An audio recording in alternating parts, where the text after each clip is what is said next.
guys, maglilinis tayo ng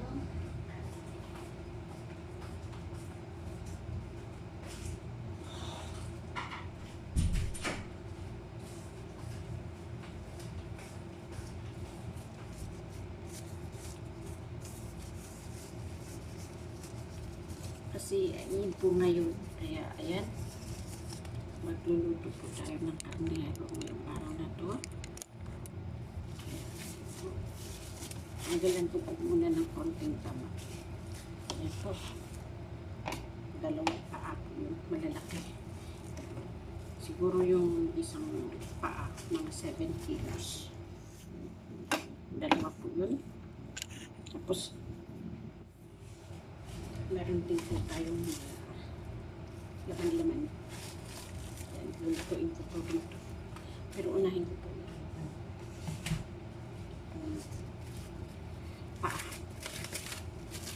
isang buo po ito kasi yung mga buto-buto po mamaya gawin ko po soup. Ito kasi minamarinate ko muna ng maaga-aga dahil para yung ano niya. Pero pakikita ko po muna sa inyo kung ano po siya. Linis at tanggalan po ng taba.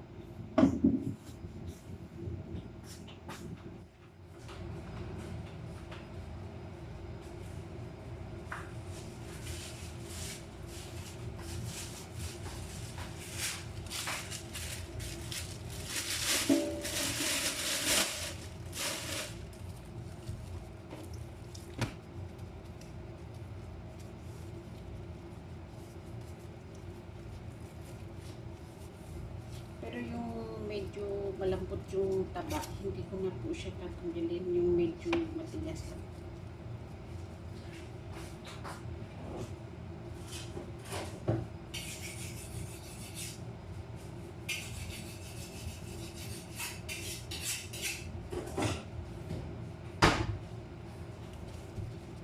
Kasi yung taba niya, yun din po ipapalambot.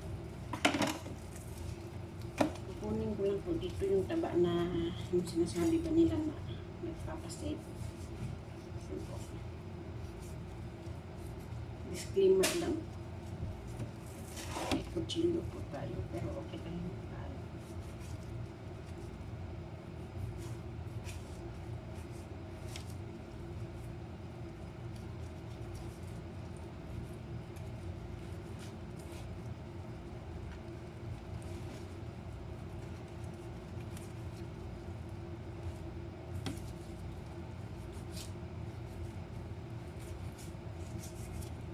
Na to. Ito po yung tinatanggal.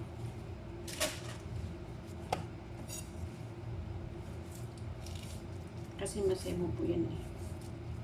Masyado siyang nakabamamay. Pero yung ganitong taba, medyo malambot, okay na po yun.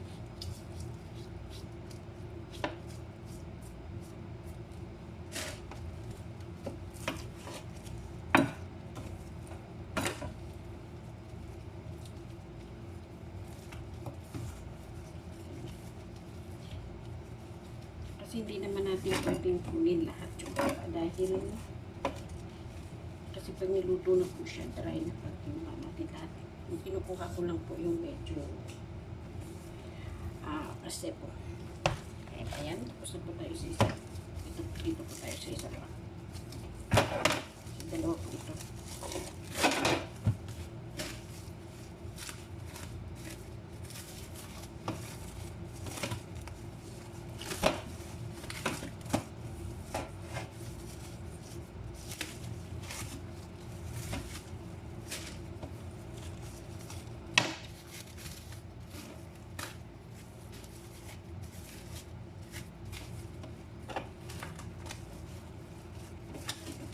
Ayan.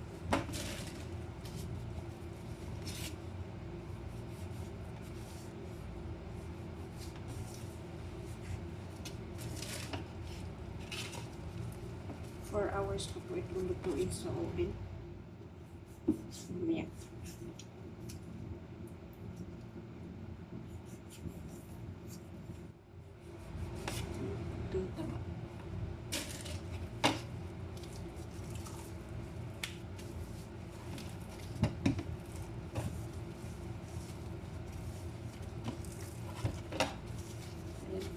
siya ganong mataba.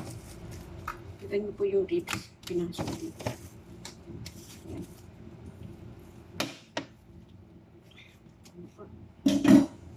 Ngayon po, imamarinate mo na. Ayan po siya.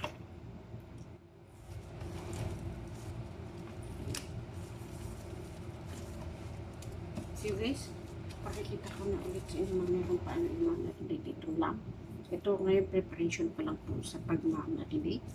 Paano po siya linisin. Hindi na po siya nililinis ng tubig. Ayun. Ngayon,